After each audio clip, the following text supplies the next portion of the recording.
L'astrologie nous introduit à la notion de cyclicité intrinsèque.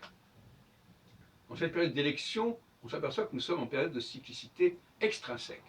C'est-à-dire qu'on bâtit un système électoral avec des dates d'élection, des démarches, etc., un système, etc. Et on fait fi de la cyclicité intrinsèque, c'est-à-dire celle que nous avons en nous et qui n'est pas instaurée de l'extérieur. Ce qui nous renvoie d'ailleurs à Jérémie 31, à savoir l'ancienne alliance qui était extrinsèque et la nouvelle alliance qui est intrinsèque, sur le plan biblique. Et on a dit beaucoup de bêtises sur la nouvelle alliance, y compris, à commencer par les chrétiens.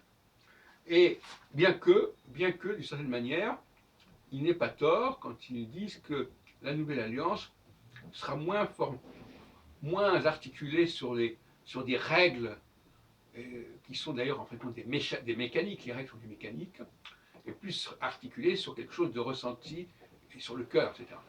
Mais ce concept-là, je vous précise, est repris dans le schéma Israël déjà bien avant Jésus, dans les prophéties, puisque le schéma Israël est issu des livres prophétiques, et donc on n'a pas attendu Jésus pour mettre l'accent sur le lève. Le lève, c'est le cœur.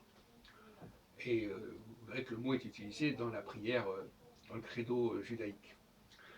Gravé sur le cœur. On emploie le mot gravé justement pour montrer que c'est gravé, c'est pas simplement gravé sur une plaque, sur une tablette, mais ça va être gravé sur notre intérieurement.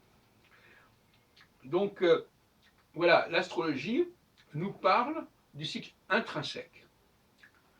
Et l'astrologie, c'est d'abord une psychologie dynamique, une psychologie cyclique. Toute idée d'une astrologie statique où le thème astral serait une base définitive est ridicule. Dans tous les cas de figure, le thème astral n'existe que par les transits qui le traversent. Bon, là je fais une petite concession parce que pour moi le thème astral c'est avant tout l'ascendant. Mais de toute façon le thème astral ne fait sens que par les transits. Il n'a pas à être étudié isolément des transits. Et l'individu, il existe par-delà effectivement cette cyclicité, ou en dépit de cette cyclicité, il peut s'affirmer, mais c'est cette cyclicité qui donne sens à cette unité de l'individu. C'est précisément parce qu'il y a cette dualité qu'il y a une recherche d'unité.